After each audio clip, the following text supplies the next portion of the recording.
is Troy Miller, the Acting Commissioner of U.S. Customs and Border Protection, Joey Martinez, the Deputy Chief of the United States Border Patrol, Don Cusser, the Director of Field Operations.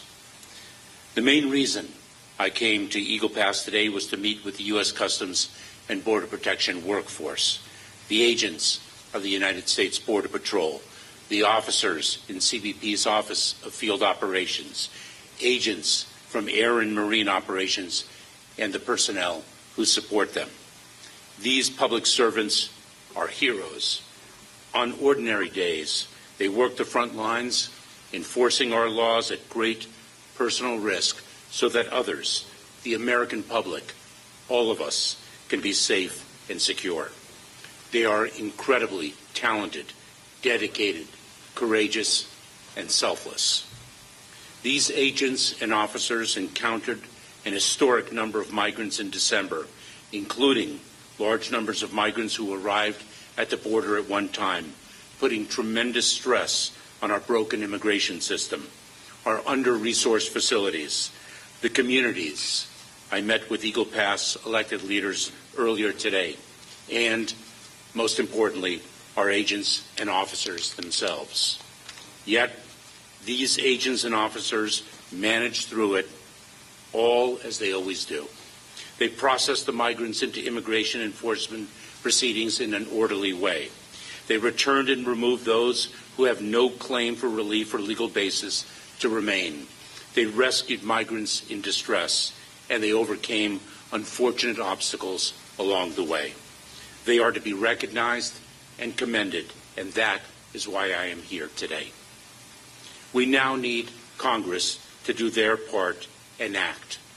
Our immigration system is outdated and broken and has been in need of reform for literally decades. On this, everyone agrees. It is the very reason why President Biden submitted to Congress on his very first day in office proposed legislation. Now, 3 years later, I am privileged to be working with both Republicans and Democratic senators who are working tirelessly on much-needed reform and long overdue fixes to our broken system. We need Congress to provide the supplemental funding that President Biden requested months ago. We need more Border Patrol agents and more case processors so that the agents can be out in the field doing the heroic work that is their fundamental mission. We need more officers so that migration surges do not force mitigation measures of last resort like bridge closures. We need more asylum officers and immigration judges so that we can resolve asylum claims quickly, granting relief when it is warranted, removing migrants when it is not, and reducing the 3 million case immigration court backlog that has been growing for years and years. We need more technology to combat the smuggling of fentanyl through our ports of entry, and more facilities to process and detain migrants during immigration enforcement proceedings. We need more transportation funding to facilitate an increase in removal flights, and more resources for detention beds and alternatives to detention, and to bolster our family expedited removal management, or FIRM, process. We have taken bold, necessary actions during the time that Congress has failed to act. We have established safe mobility offices to assist migrants in Colombia, Costa Rica, Guatemala, and Ecuador, implemented processes to enable different nationalities to access relief in the United States without making the perilous journey in the hands of smugglers, begun processing an historic number of refugees from our hemisphere, removed and returned historic numbers of migrants who entered illegally and failed to qualify for relief, empowered asylum officers with new authority to streamline the asylum claims process, implemented regulatory changes that incentivize migrants to follow safe, orderly, and lawful pathways, and so much more. We have listened to our workforce and equipped them with what they need to do their jobs, including new technology, logistical support, processing coordinators, innovative tools, 11 new processing facilities, and hundreds of additional personnel to support their operations, including the first increase in the number of Border Patrol agents in 11 years. The high number of migrants we have encountered at our southern border is a challenge that is not unique to the United States. Countries throughout our hemisphere, in fact, throughout the world, are experiencing an unprecedented number of displaced people fleeing poverty, authoritarian regimes, homes destroyed by extreme weather events, corruption, and violence. The regional challenges require regional solutions, and that is why Secretary of State Blinken and I, with the White House Homeland Security Advisor Sherwood Randall, were in Mexico 2 weeks ago, why I spoke with Panama's Minister of Security last week, and why, among other engagements in the region, I will be traveling to Central America in the coming weeks, as I have throughout the past 3 years. We are grateful for Mexico's renewed enforcement commitments to address the movement of people north. We are working with other countries throughout Latin America, including Panama, to address the movement of people throughout the hemisphere. We continue to develop lawful pathways, deliver consequences for those who do not use them, address root causes, and attack the ruthless smuggling organizations that prey on the vulnerable. Some have accused DHS of not enforcing our nation's laws. This could not be further from the truth. Having begun my public service career as a federal prosecutor for 12 years, ultimately serving as the United States Attorney, there is nothing I take more seriously than our responsibility to uphold the law. And the men and women of DHS are working around the clock to do so. The individuals who have been returned to their countries of origin certainly know this. After the ending of Title 42 in May of this year, through the end of the fiscal year, DHS removed or returned more non-citizens without a basis to remain in the United States than in any other 5-month period in the last 10 years. In fact, the majority of all migrants encountered at the southwest border throughout this administration have been removed, returned, or expelled, a majority of them. We are doing everything we can within a broken system to incentivize non-citizens to use lawful pathways, to impose consequences on those who do not, and to reduce irregular migration. We will continue to do everything we can, and we will continue to enforce the law. But we need Congress to make the legislative changes and provide the funding that our frontline officers so desperately need. What is remarkable is that through it all, the brave men and women of U.S. Customs and Border Protection and their partners in the Department of Homeland Security have and will continue to put on their uniforms, don their badges, and work at great risk to themselves in the service of their mission to keep us and our country safe and secure. I am proud to be here to recognize, commend, and thank them and their families for their service and their sacrifice. But they need and deserve more than just recognition. They need and deserve the support and resources only Congress can provide. I would be pleased to answer your questions. Hi, Mr. Secretary. Thank you. Thank you for holding this press conference. Why were the apprehension numbers in December so high? And are you confident that if Congress grants these resource requests, will that be enough to take care of future surges? As I mentioned, I have been privileged to participate in the negotiations, the bipartisan negotiations, with both Republican and Democratic senators. If fixes to our broken immigration system are indeed delivered, if they are indeed legislated, and the resources we need to implement those legislative changes and address the under-resourcing of our agencies, I am confident that that will have a dramatic impact on the number of encounters we are experiencing at the southern border. With respect to your question about the December surge, that was certainly an extraordinarily high number of encounters. It coincides with a time when Mexican enforcement was no longer implemented. The Immigration Enforcement Agency in Mexico was not funded. It is what prompted President Biden to reconnect with President Lopez Obrador, as he has done consistently throughout his administration. The two have a very close working relationship. It is why I, Secretary Blinken, White House Homeland Security Advisor Sherwood Randall, traveled to Mexico 2 weeks ago to ensure their recommitment of immigration enforcement authorities and resources, and for us to also recommit our partnership, not only in the enforcement arena, but critically in ensuring the economic prosperity of both our countries, given our tremendously close economic relationship.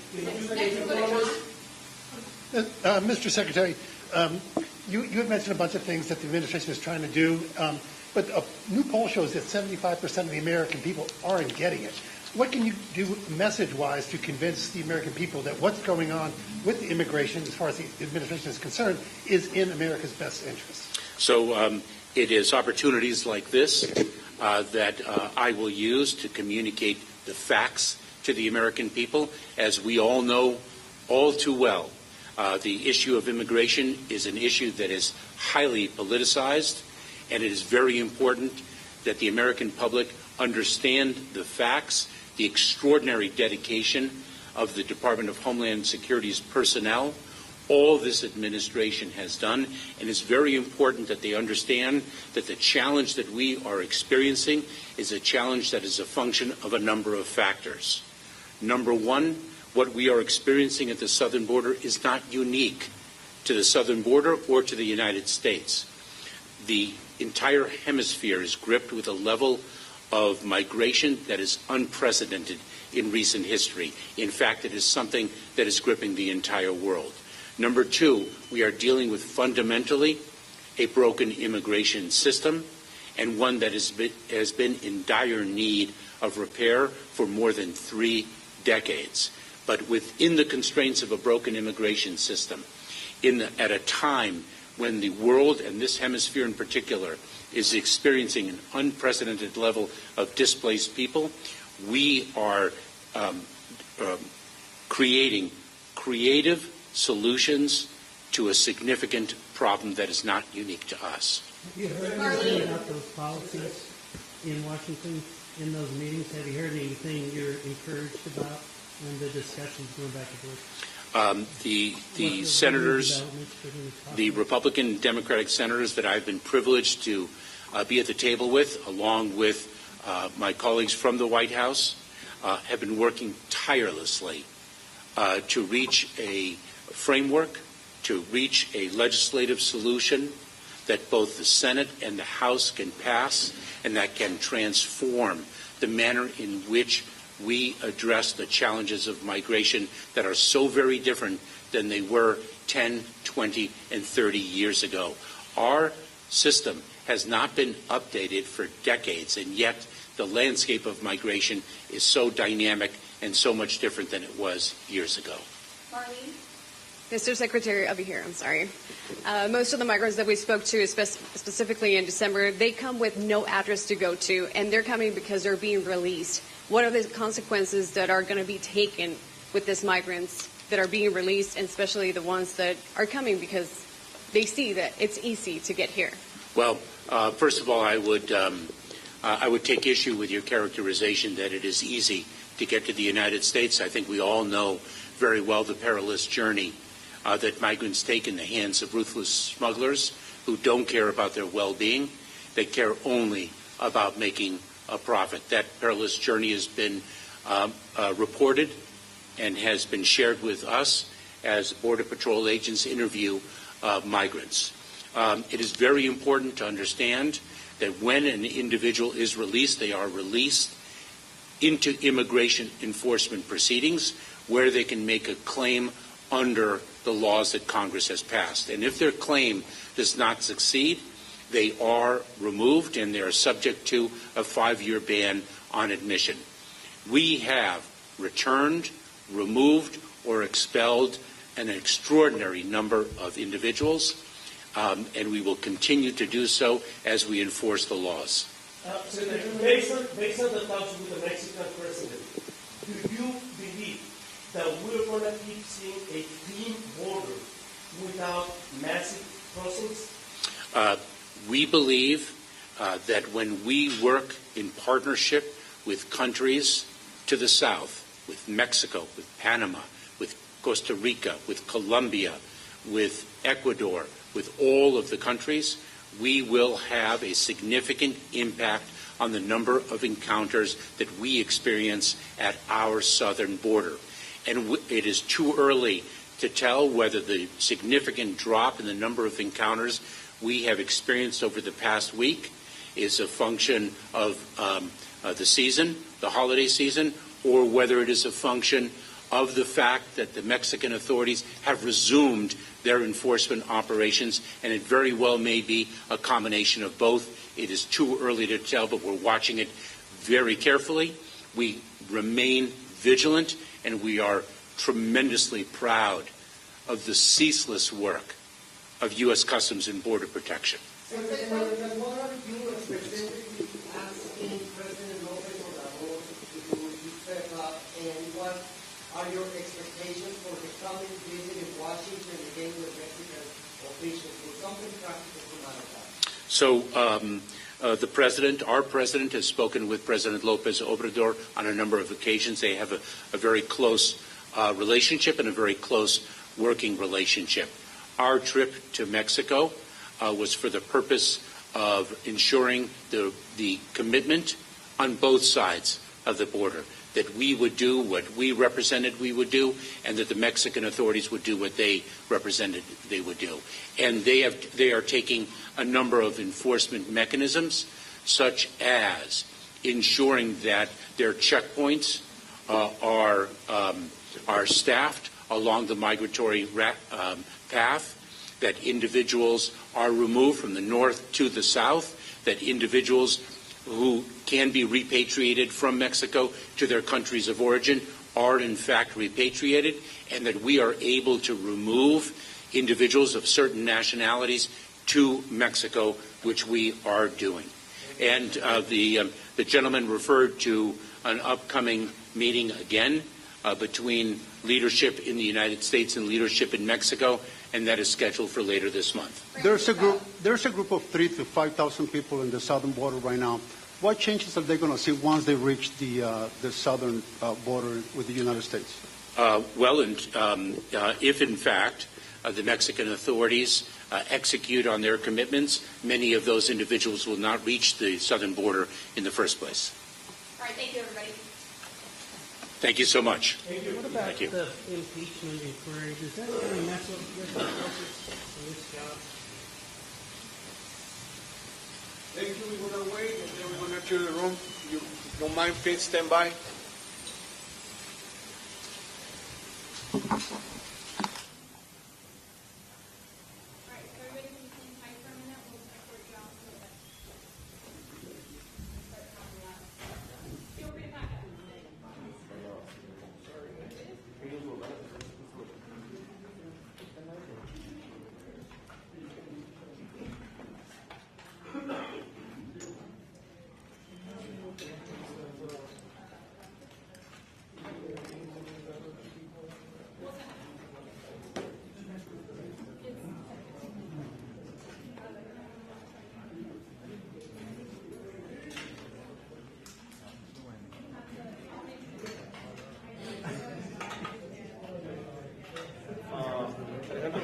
¿Estaban grabando ya?